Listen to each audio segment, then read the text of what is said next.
Hello friends, कैसे हो आप लोग। और दिसंबर का मंथ चल रहा है एंड 31 दिसंबर आने वाली है।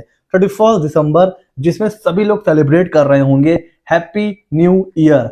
उसी समय हम जैसे टैक्स प्रोफेशनल लगे होंगे जीएसटीआर 9 को फाइल करने में।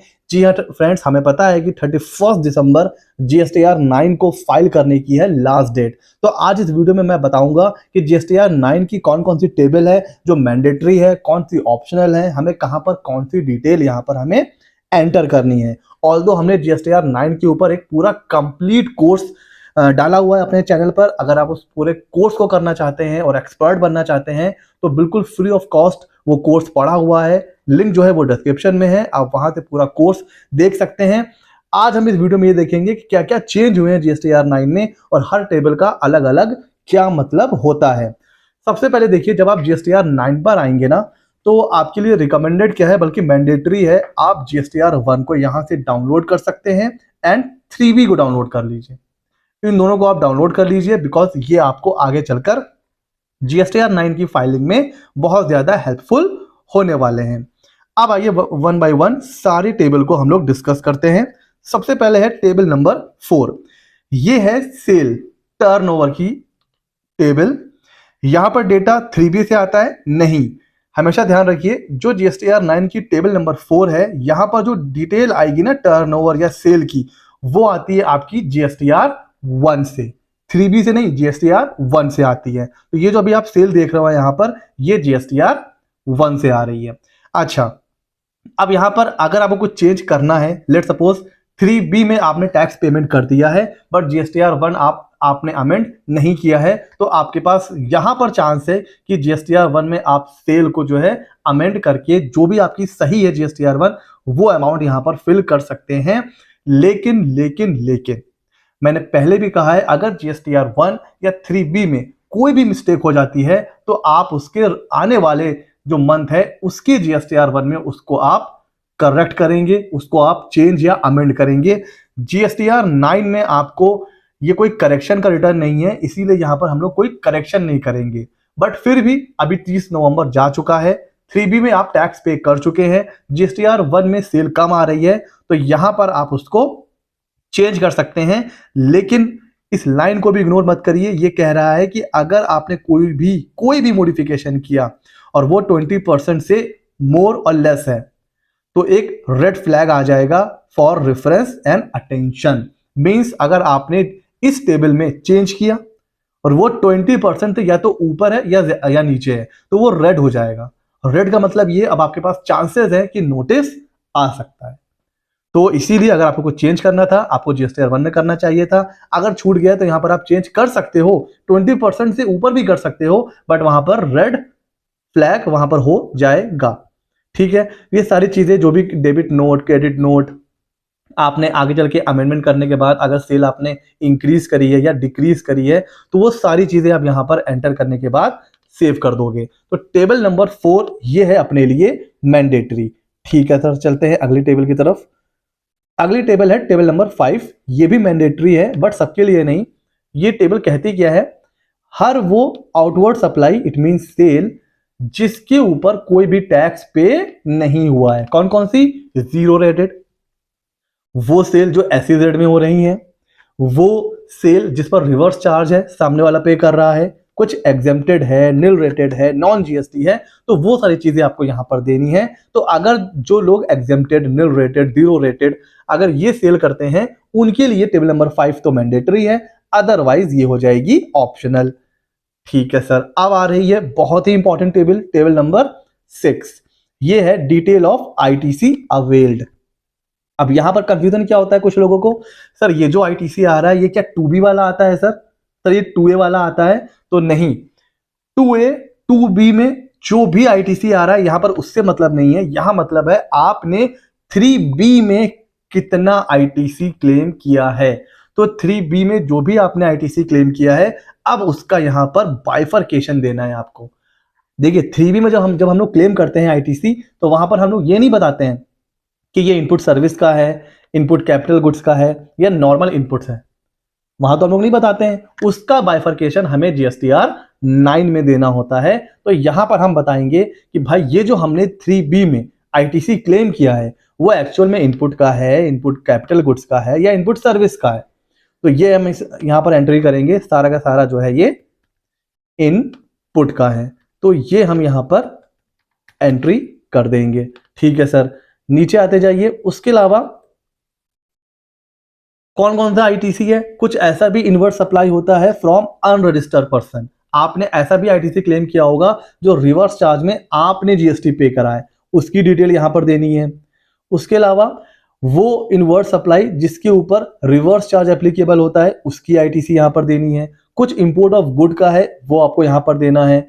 और फिर उसके बाद अगर आपने ट्रांस 1 ट्रांस 2 इसके थ्रू आईटीसी अवेल किया है तो ये सारी इंफॉर्मेशन आपको देनी है। और एट द लास्ट यहां पर आ जाएगा कितना आपने आईटीसी क्लेम किया हुआ है। यहां पर देखिए डिफरेंस आ रहा है। ये डिफरेंस क्यों आ रहा है? बिकॉज यहां पर मैंने थोड़ा सा गलत एंट्री कर दी है। यहां पर मुझे करना था 76878.24। ठीक है, तो यहां पर ये मैंने बता दिया कि भाई मैंने इतना इतना क्लेम किया हुआ है, मैंने इसको कर दिया है सेव। चलते हैं बैक। तो 3 टेबल हमने देखा जो मैंडेटरी है, 4, 5, 6। अब आ रही है टेबल नंबर 7। और 7 किस बारे में है आइए देखते हैं। टेबल नंबर 7 हमें बताती है कि भाई आपने पूरे साल भर में कौन सा ऐसा आईटीसी है जो रिवर्स किया है या फिर कोई इनएलिजिबल आईटीसी है। तो देखिए ये जो टेबल है ना, ये उनके लिए तो मैंडेटरी है जिन्होंने कुछ आईटीसी रिवर्स करा है या कोई ऐसा आईटीसी है जो इनएलिजिबल है, मतलब ब्लॉक क्रेडिट 17(5) वाला। तो किसी ना किसी को तो होगा ही ना ब्लॉक क्रेडिट, तो वो उसकी डिटेल यहां पर देनी है। और उसके अलावा रूल्स 37, 39, 42, 43 इसका अगर कुछ रिवर्सल है तो उसकी आपको डिटेल देनी है। ठीक है, तो भाई अगर आप ने कुछ भी रिवर्स करा हुआ है ना पूरे साल में तो उसकी डिटेल देने के लिए ये टेबल मैंडेटरी है। नहीं है तो इसको एज इट इज छोड़ दीजिए। जितना हमने अभी ऊपर टेबल पर हमने जो डाला हुआ है ना कि आईटीसी कितना क्लेम किया हुआ है वो यहां पर ऑटोमेटिक आ रहा है। ठीक है सर, बैक चलते हैं। फिर आती है 8 नंबर टेबल। सर ये भी आईटीसी की है। टेबल नंबर 6 अभी हमने देखा ये भी आईटीसी की है और टेबल नंबर 8 भी आईटीसी की आ गई। डिफरेंस क्या है? टेबल नंबर 6 में वो आईटीसी आ रही थी जो हमने 3B में क्लेम करी है, जबकि टेबल नंबर 8 हमें बताती है वो आईटीसी जो आपकी 2A में एक्चुअल में आ रही है। ठीक हो गया जी। अच्छा सर, अब यहां पर देखिए कह रहा है कि भाई वो आईटीसी है टेबल नंबर 6 में जो भी हमने एंट्री करी है। देखिए ये दोनों आपका मैच होना चाहिए। ये अगर मैच है भी नहीं तो माइनर सा डिफरेंस है तो चलेगा, लेकिन अगर बहुत ज्यादा डिफरेंस है ना इन दोनों में तो फिर कहीं ना कहीं आपके ऊपर नोटिस आने के चांसेस हैं। तो टेबल नंबर 8 बहुत इंपॉर्टेंट है, इन दोनों को मैच करिए। अगर छोटा मोटा डिफरेंस है ठीक है, बहुत ज्यादा ह्यूज डिफरेंस है तो हो सकता है आगे चलकर आपको नोटिस आ जाए। लेकिन अगर आपका डिफरेंस जेन्युइन है फिर आपको डरने की कोई भी नीड नहीं है, आप उसका रिप्लाई कर सकते हो। ठीक है, जैसे मान लीजिए डिफरेंस आ रहा है, अब मेरे तो बहुत छोटा सा डिफरेंस आ रहा है, मान लीजिए बहुत ह्यूज डिफरेंस होता तो मेरे पास उसका क्या क्लैरिफिकेशन है वो यहां से स्टार्ट होता है ई नंबर पॉइंट से। कह रहा है ITC available but not availed. ऐसा कौन सा आईटीसी है जो आपके लेजर में पड़ा तो है बट अभी तक आपने उसको क्लेम नहीं किया है, वो आपको यहां पर एंट्री करनी है।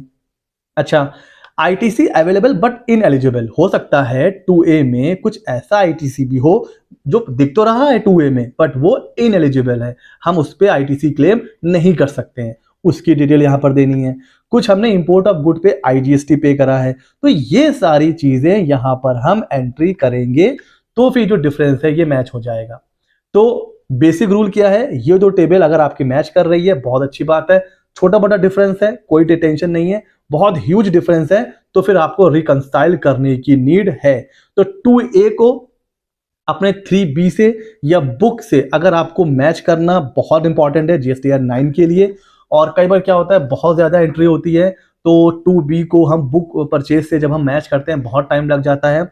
उसके लिए हमारी छोटी सी यूटिलिटी है जीएसटीआर 2B और जीएसटीआर 2A रिकंसिलिएशन यूटिलिटी, तो आप उसको परचेज कर सकते हो। उसमें आप 3B और 2B को भी रिकंसाइल कर सकते हो, 2A को 2B से रिकंसाइल कर सकते हो और 2A 2B को बुक परचेज से भी रिकंसाइल कर सकते हो। ठीक है, अगर आप उसको लेना चाहते हैं लिंक डिस्क्रिप्शन में है। बहुत काम की यूटिलिटी है, आपका बहुत टाइम बचाने वाली है अगर आप जीएसटीआर 9 फाइल करने जा रहे हैं तो। इसको करते हैं सेव और चलते हैं बैक। अभी तक हमने कौन कौन सी टेबल देख ली है सर? टेबल नंबर 4, 5, 6, 7 एंड 8, ये है अभी तक की मैंडेटरी टेबल। फिर आ रही है टेबल नंबर 9, ये भी मैंडेटरी है, बट अगर आपने कोई सेल बढ़ाई है जीएसटीआर 9 के थ्रू, आपको लग रहा है कि भाई मैंने सेल कम रिपोर्ट कर दी थी, अब मैंने सेल बढ़ाई है, तो उस जो आपने टर्नओवर बढ़ाया है उसके करस्पॉन्डिंग अगर आपको कोई टैक्स पे करना है तो वो आप यहाँ पर एंट्री करके फिर उस टैक्स को आप जीएसटीआर DRC 03 के थ्रू उसको आप पे कर सकते हो।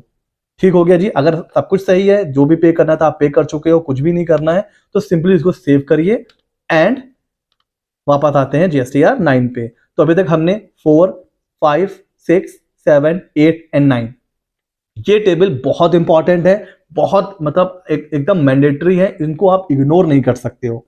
अब आगे चलते हैं। टेबल नंबर 10, 11, 12 एंड 13 ये ऑप्शनल है। उसके बाद 14 ऑप्शनल है, 15 ऑप्शनल है, उसके बाद आती है 16 ऑप्शनल है। तो 10, 11, 12, 13, 14, 15 एंड 16 ये ऑप्शनल टेबल है। फिर आती है टेबल नंबर 17 मैंडेटरी है।